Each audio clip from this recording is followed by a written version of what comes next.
আশা করি সবাই ভালো আছো। এই ইউটিউব চ্যানেলের মাধ্যমে তোমাদেরকে আমি এই N5 এবং N4 এর প্রত্যেকটা গ্রামার ইনশাল্লাহ ছোট ছোট খণ্ডে খণ্ডে তোমাদেরকে আমি এই ভিডিওতে এই ইউটিউব চ্যানেলে আমি পোস্ট করে থাকবো ইনশাল্লাহ। তোমরা হিরাগানা কাতাকানা এবং কাঞ্জি হিরাগানা কাতাকানা ভালোভাবে শিখে নাও। তারপরে গ্রামার পড়া শুরু করো। আর ভোকাবুলারি অনেক অনেক ভোকাবুলারি পড়বা। আর অবশ্যই হচ্ছে কোনো লেসন শুরু করার আগে কোনো লেসনের গ্রামার শুরু করার আগে অবশ্যই ওই লেসনের ভোকাবুলারিগুলো একদম মুখস্থ করে ফেলবা, ঠিক আছে? তাহলে তোমাদের জন্য লিসেনিং অনেক সহজ হয়ে যাবে। পাশাপাশি মানে জাপানিতে অনেক অনেক ভালো কথা বলতে পারবা ইনশাল্লাহ। আর চলো আমরা শুরু করি তাহলে লেসন ওয়ানের গ্রামার। আমি তোমাদেরকে সম্পূর্ণ গ্রামার দিব, মাঝে মাঝে আরো অন্য কিছু ভিডিও দিব, সমস্যা নাই ইনশাল্লাহ। চলো শুরু করি।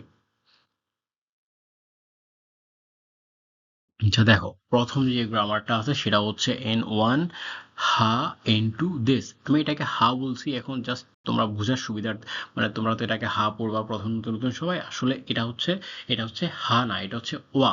এটা কখন হা হবে? যখন কোনো শব্দের শুরুতে বা কোনো শব্দের একদম শেষে বা মাঝখানে বা যে কোনো যাই হোক, তখন এটা হা উচ্চারণ হবে। কিন্তু যখন দুই বা ততোধিক শব্দের মাঝখানে এই জিনিসটা আলাদাভাবে বসে থাকবে, তখন এটাকে আমরা ওয়া উচ্চারণ করব, ঠিক আছে?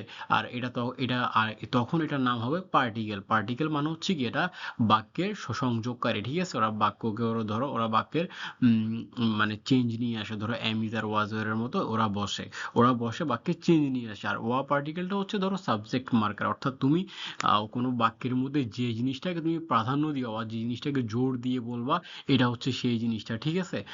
এই সেই জিনিসটা হচ্ছে মানে এটা দিয়ে এটার আগে যেটা থাকবে, মানে তুমি ওইটাকে মেনশন করে সব কিছু বলতেছো। ধরো আমরা যেমন আমার ইংলিশে কথা বলার সময় বলি না, মাই নেম ইজ মিশুক বা অন্য যে কোনো নাম।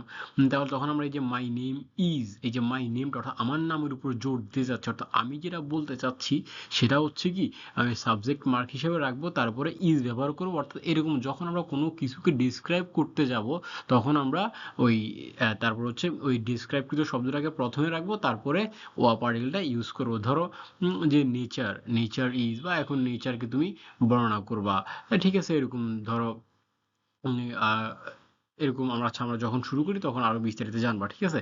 তাহলে চলো আমরা এখন এটা দেখি, এই সেন্টেন্স না মেকিং দেখি। আর লাস্টে দেখো দেশ আছে। আর এই দেশটা হচ্ছে ধরো ওরা প্রত্যেকটা পজিটিভ সেন্টেন্সের শেষে ওরা দেশ এই শব্দটা ইউজ করে বাক্য শেষ করার জন্য, ঠিক আছে? এটা এটা অবশ্যই শুধু পজিটিভ সেন্টেন্সের জন্য এটা ইউজ করবা, ঠিক আছে? ওকে। আর চলো শুরু করি। এখন দেখো আমি কি বলছিলাম, ওয়া হচ্ছে কি একটা সাবজেক্ট মার্কার, অর্থাৎ ওইটা ওই সাবজেক্টকে একদম প্রকাশ করবে, ঠিক আছে? কিভাবে? ধরো ওয়াতাসি, আমি। এখন আমি নিজের সম্পর্কে কিছু বলবো। এখন আমিটাকে সাবজেক্ট, আর ওইটা তারপর হচ্ছে ওয়াটা ইউজ করছি যাতে আমি নিজেকে প্রকাশ করতে পারি, ঠিক আছে? এটার মাধ্যমে যে আমার ব্যাপারে বলতে চাচ্ছি জোর দিয়ে, ঠিক আছে? তাহলে ওয়াতাসি ওয়া গাকসেই দেশ, ঠিক আছে? গাকুসেই বা গাকসেই দেশ, ঠিক আছে? বা আমি ছাত্র। গাকুসেই মানে কি স্টুডেন্ট, ঠিক আছে? হ্যাঁ, তাহলে আমি হচ্ছে কি ছাত্র, হ্যাঁ। না, এইভাবে হইতে পারে ওয়াতাশি ওয়া সেন্সেই দেশ, আমি টিচার। ওয়াতাশি ওয়া গিনকোইন দেশ, আমি ব্যাংকার, ঠিক আছে? এরকম আমরা আরো অনেক অনেক ব্যবহার করতে পারবো, হ্যাঁ। আচ্ছা, তাহলে এই সেন্টেন্সটা আমরা বুঝে গেছি। এখন চলো আমরা পরের সেন্টেন্সে যাই, ঠিক আছে? পরের সেন্টেন্সটাও এখন দেখো, পরের সেন্টেন্সটা হচ্ছে যেটা, এটা একদম ইজি সেন্টেন্স, একদম ফুল প্যাটার্ন।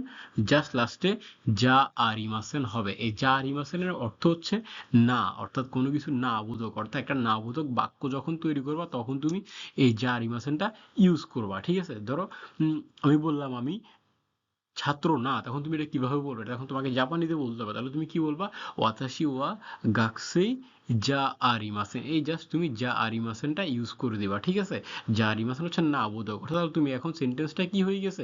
না বোধক হয়ে গেছে, ঠিক আছে? তাহলে তাহলে ওয়াতাশি ওয়া গাকসেই যা আরিমাসেন, ঠিক আছে? মানে আমি ছাত্র না, ঠিক আছে? এভাবে তুমি আর অনেক সেন্টেন্স মেক করতে পারবা। ধরো যে ওয়াতাশি ওয়া গিনকোইন যা আরিমাসেন, আমি ব্যাংকার না। ওয়াতাশি ওয়া কাইশাইন যা আরিমাসেন, আমি কোম্পানি এমপ্লয়ি না।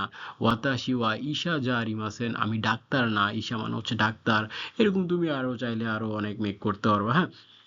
আচ্ছা, এখন তো গেল একটা পজিটিভ সেন্টেন্সও গেল, নেগেটিভ সেন্টেন্সও গেল। ধরো আমি বললাম যে আমি প্রান্ত ওয়াতাশি ওয়া প্রান্ত দেশ, তারপর হচ্ছে বললাম যে, আবার বললাম যে ওয়াতাশি ওয়া প্রান্ত যা আরিমাসেন, বা ওয়াতাশি ওয়া গিনকোয়েন যা আরিমাসেন, বা গাকসেই যা আরিমাসেন। এখন আমরা যখন কোয়েশ্চেন প্যাটার্ন তৈরি করব তখন আমরা কিভাবে তৈরি করব, ঠিক আছে? এখন আমরা এই প্যাটার্নটা শিখবো। এখন কোয়েশ্চেন প্যাটার্নটা হচ্ছে কি, ধরো আমরা তো কোয়েশ্চেন করি যে তুমি কি ছাত্র, তুমি কি ডাক্তার, ও সে কে, এরকম আমরা কোশ্চেন করি না? হ্যাঁ, তখন আমরা কিভাবে করব?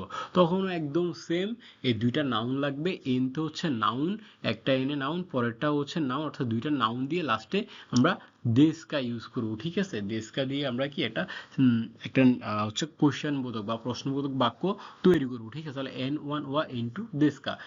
এখন ধরো আমি বললাম যে তুমি কি ছাত্র, তাহলে আমরা এটা কিভাবে বলবো? এখন যেহেতু আমরা কাকে, তুমিকে, এখন ওই তুমিটা এখন সাবজেক্ট না, তাহলে এখন কি হবে? তুমি মানে কি, তুমি মানে হচ্ছে আনাতা। তাহলে আনাতা ওয়া, এখন এই আনাতাকে কিন্তু মেইন সাবজেক্ট ধরে কোশ্চেন করতেছি, তো তাই হচ্ছে আনাতার পরে ওয়া, ওয়া পার্টিকেলটা হইছে। তাহলে আনাতা ওয়া, ধরো তুমি কি ছাত্র বলছিলাম, তাহলে তুমি আনাতা ওয়া গাকসেই জাস্ট দেশকা, দেশকা লাগাইলে এটা কি হবে? প্রশ্নবোধক বাক্য হয়ে যাবে। এখন দেখো, কা হচ্ছে একটা পার্টিকেল, আবার কা হচ্ছে একটা হিরাগানা লেটার। এই কা দিয়ে সাধারণত প্রশ্ন করা হয়, ঠিক আছে? মানে জাপানিজ লাস্টে দেশকা দিয়ে সাধারণত কোয়েশ্চেন করা হয়। এমনিতে কা তো একটা হিরাগানা ওয়ার্ড, এটা আমরা বাক্যে পড়তে গেলেই পাবো, ঠিক আছে? আচ্ছা, আনাতা ওয়া সেন্সেই দেশকা, আনাতা ওয়া গাকুসেই দেশকা, আনাতা ওয়া ইশা দেশকা। হ্যাঁ, বাস তুমি এভাবে বলতে পারবা।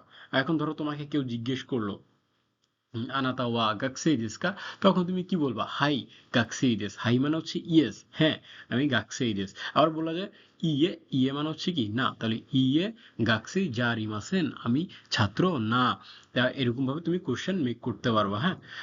এখানে হচ্ছে ধরো একদম সিম্পল ওয়েতে কয়টা আনসার আমরা এখানে আমরা ছোট ছোট পার্টে আমরা গ্রামারগুলো দিব, ঠিক আছে? সেই গ্রামারগুলো হচ্ছে ধরো এখন এখানে 3টা গ্রামার আছে, আরো 2-3টা গ্রামার আছে, ওইগুলো আমরা পরের ভিডিওতে দিয়ে দিব ইনশাল্লাহ। কি রাতের মধ্যে ইনশাল্লাহ, বা যখন যদি পেয়ে যাবা। আর হচ্ছে তাহলে এই 3টা গ্রামার শিখো, আর ভোকাবুলারি শিখো, দেখো একদম প্র্যাকটিস করো। একটা কথা মাথায় রাখবা, practice makes a man perfect. অর্থাৎ তুমি যত বেশি চেষ্টা করবা ততই তুমি শিখতে পারবা, ঠিক আছে? ওকে, আরিগাতো গোজাইমাস, মানে অর্থ তোমাদের সবাইকে অসংখ্য ধন্যবাদ। Thank you so much.